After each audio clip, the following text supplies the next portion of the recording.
지금부터는 오세훈에 대한 얘기, 이게 오세훈 스폰서 관련된 김한정 압수수색 얘기를 해볼 건데. 오, 이름 정확하게 얘기했어.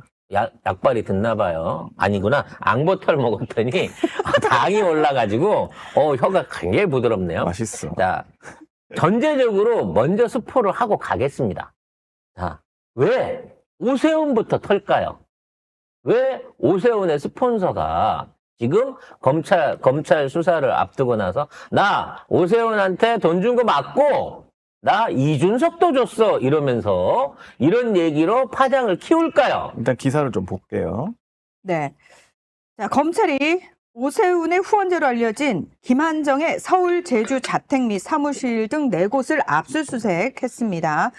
2021년 서울시장 보궐선거 당시 오세훈의 비공표 여론조사 비용 3,300만 원을 대신 냈다는 의혹을 확인하기 위한 건데요.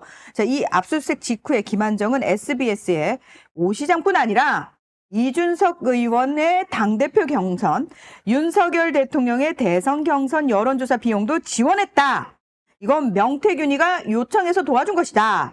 김종인 전 비대위원장 보고용이었다. 야, 이렇게 몇 명을 해명했다고 날리는 합니다. 거야? 몇 명을 매기는 거야? 자, 이에 대해서 오세훈은 미공표 여론조사로 수혜를 입은 사실이 없다.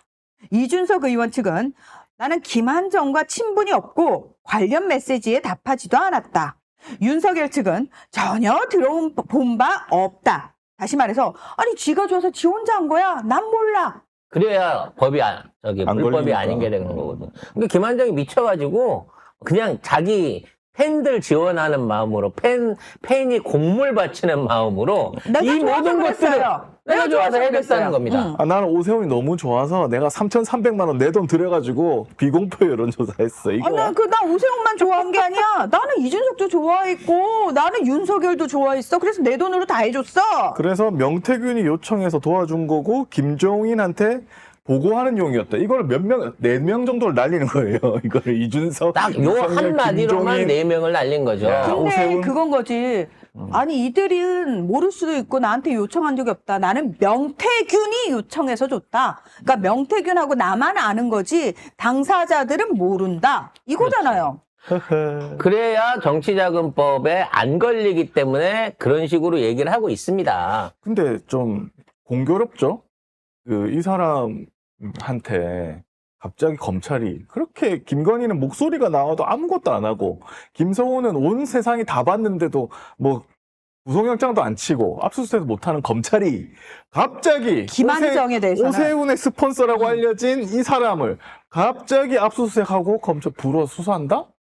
뭔가 이상해. 이미 오래전부터 김한정은 연결고리를 갖고 있다라는 게 알려져 있고요. 오세훈의 선거 캠프에 자기 사람들을 심고 오세훈과 함께 사실상의 이익 사업을 주도해온 것으로 보여집니다. 그리고 이 사람 관련 자들이 지인 측근들이 서울시 산하 공기관에 다 갔잖아요. 감사 이사 이런 걸로. 근데 김한정 씨는 이 서울시에 한정돼서 영향력을 발휘할 수 있는 사람의 범죄를 뛰어넘습니다.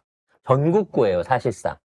이 김한정이라는 사람이 우리가 알기로는 철강업자로 알려져 있는데 대철소를 운영하는 사람이 아니라 철강 제품들을 도소매하는 일종의 중간 철강 유통업자입니다. 유통업자. 네, 그렇기 때문에 이 사람이 실질적으로 우리나라에서 제일 큰 철강 유통 단지를 운영하고 있었어요. 그 얘기는 뭐냐면 대한민국에서 대형 토목공사나 SOC 사업이 일어나면 무조건 이 사람의 지분으로 돈을 벌 수밖에 없는 구조를 갖고 있는 겁니다. 그럼 이 사람 돈 엄청 많겠네? 엄청 많죠. 그리고 누가 공사를 따든지 간에 공사를 딴 사람은 이 사람한테 철제를 사서 갖고 가야 되는 조건으로 공사를 땄을 겁니다. 그동안. 그래서 창원 상담부터 시작해가지고 서울 시내 각종 발주공사 이 모든 공사들을 하는 데 있어서 철자재 제품들에 대한 유통을 사실상 독식해온 사람이에요.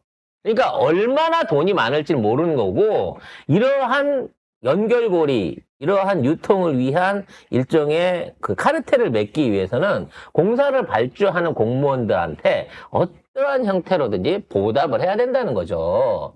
그러니까 이걸 직접 주지 못한다고 하더라도 어떠한 형태로 보답을 해야 되기 때문에 이런 식으로 간접적으로 지원해주고 있는 정치인들 그리고 지자체장들이 한둘이 아닐 거라는 거예요. 그래서 얘를 까버리면 얘한테 돈 거래가 있었던 이런 뭐 토목 건축업자, 국회의원, 뭐 지자체 공무원들 덕흠이도 관련이 있겠네 그러면. 어마어마하게 딸려 나오는 거죠. 그래서 이 사람을 못 건들고 있다가 또 이 사람 잃을 게 많은 사람이잖아요. 그렇죠. 협박에도 능한 사람이야. 이 사람이 아까도 얘기했잖아. 오세훈이 나의 올인이다. 어? 또는 오세훈이 없으면 내가 망한다라고 생각을 하면 오세훈을 손절을 못 치죠. 근데 김한정 입장에는 오세훈도 내가 부리는 10개 손가락 중에 한두 개 지나지 않는 거야. 아, 그러니까 오세훈만 후원하고 있었던 게 아닌 아닐 거죠. 거라는 당연하죠. 거죠. 정치인들이 이 사람의 사업 규모가 그냥 동네에서 놀 수 있는 규모가 아니에요. 근데 이제 오세훈이 자기가 후원하는 사람 중에 가장 유명한 사람이니까 오세훈의 후원 회장으로 알려진 거죠. 사실은 오세훈을 키운 거죠. 음. 제가 보기엔 오세훈이 재기할 수 있는 여지를 안 보고 있다가 갑자기 명태균이 김종인을 통해 가지고 오세훈이라고 하는 사람한테 관심을 가진 거예요. 그러니까 김종인이 얘기 안 했으면 명태균도 오세훈이한테 관심을 안 가졌을 건데 김종인이 그랬다잖아요. 아버지 같은 김종인이. 아버지. 이번에 무조건 너 오세훈 시장 만들어야 된다. 그러니까 그 얘기를 할 때는 김종인은 오세훈을 차기 대선 후보감으로까지 잡고 있었다는 거야. 그래서 오세훈을 만났을 때 시장 할래요? 다음에 대통령 할래요? 라고 물어봤다는 거지. 즉 명태균이 왜 지금 시장 해버리면 나중에 대선 가도 꾸미는 게 불편하니 지자체장에 갇혀 있으면 불편하니 그냥 차기의 대선 후보로 가는 게 어떠냐라고 넌지시 말하자면 오세훈한테 출마하지 말라라고 하는 메시지를 던졌던 거야. 그러니까 오세훈은 그때부터 기분이 나빴어요. 명태균을 볼 때. 근데 지금 당장에 나가겠습니다라고 얘기해. 그러면 대선 부분에 가는 데는 뭐 어려움이 있겠습니다라고 하면서 그 얘기를 맡은 거고. 자, 그런 와중에 접촉을 해야 되는데 자기는 서울대 나오고 똑똑한 사람이라 지방대 나오고 속 키우다 온 명태균은 별로 맞닥지 않으니까 그렇지. 대행으로 김한정을 보낸 거예요. 그렇죠. 오세훈 같은 사람의 특징이 그거잖아요. 퀄리티 있는 거 좋아하는 거. 명품 좋아하고. 자, 문제는 김한정이 만나보니까 김한정이가 만나보니까 깜짝 놀랄 만큼 명태균 힘이 센 거야. 오. 생각했던 것보다 훨씬 더 힘이 센 사람이고 영향력이 있다는 거를 김한정이 먼저 알아봤지. 그래서 김한정이 명태균하고 강혜경한테 바짝 달라붙습니다. 그래서 개인적으로 돈도 빌려주고. 그리고 막 강혜경 씨한테 내가 여론조사 기관을 설립하려고 그러는데 네가 와서 도와줘. 강 실장하고 같이 일을 하려고 한다. 그렇지. 그러니까 오세훈은 명태균을 우습게 봤지만 김한정은 명태균의 가능성을 본 거예요. 그래서 오세훈은 그 한국 외대에 79학번으로 입학했다가 이후에 고대 법대로 2학년 편입해가지고 사업시범 준비했습니다. 아무튼 오세훈이 이렇게 이제 천덕꾸러기로 있을 때 김한정이 이 사람 되겠더라. 이 사람 통하면 되더라. 김종인도 통하고 이 여권 내에 겁나게 힘이 통하더라라고 하니까 그때부터 이제 오세훈의 태도가 바뀐 거죠. 울며 불며 도와달라고. 나경원도 이겨주고 안철수도 단일화해주고 이 모든 과정을 4번을 거쳐가지고 4번을 울며 불며 사정을 해갖고 이걸 키워줬다는 거예요. 그래서 서울시장을 만들어줬다는 겁니다. 그러면서 어저께 녹취록에 나왔는데 한 가지 딱 부탁한 게 김영선 SH공사 사장 만들어달라는 거였다는 거야.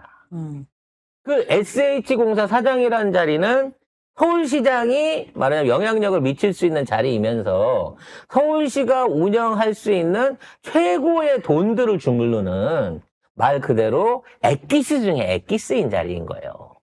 그래서 그 자리에 대한 약속을 했기 때문에 김영선을 김영선을 말하자면 공천 포기도 시킬 수 있었고 거기에 대해 이력서도 여쭤가면서 곧 될 것처럼 했다는 거지.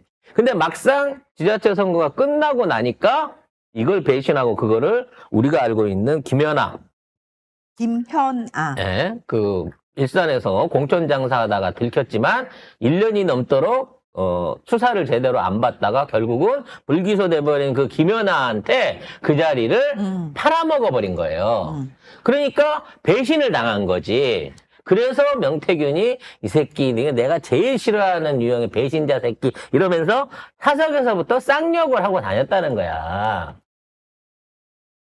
그러면 이 모든 과정 중에 엮여있는 오세훈이 나는 명태균을 잘 모른다. 명태균이나 준도는 나랑 상관없다라고 하는 게 이게 예사롭겠느냐는 거지.